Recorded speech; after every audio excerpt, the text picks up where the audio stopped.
امیر شعبان، درب و داغان، بچه دامغان، یه پاس ریز برای پرویز، بچه تبریز تو جای خالی، یه حرکت عالی، پاسکاری متوالی میندازم برای این بازیکن که پدرش قاضیه، پاسکاریشون هم طولی هم عرضیه، بازیکنی که قراردادش قرضیه. حالا لئو مسی، تو بهترین دادرسی، عین گل نرگسی، تو بهتر از هر کسی. حالا مهدی لیتری، فروشنده کتری، بچه سیمتری، یه پاس برای این بازیکن جنگی و مبارز. حالا لوئیس سوارز و توی دروازه.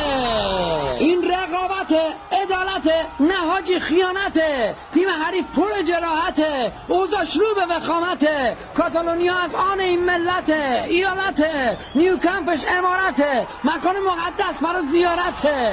داره این مردم با شرافته، بارسلونا تیم با اصالته، پر بازیکنای با هوش و با ذکاوته. برنده بودن براشو خیلی راحته. بله، بازی کردن در مقابلشون یه سعادته. امیدوارم از دیدن این گل لذت برده باشید، وجودتون سرشار از عشق و فراوانی باشه، زندگیتون در لحظه آنی باشه، در لحظه زندگی کنید. خدا نگهدارتون.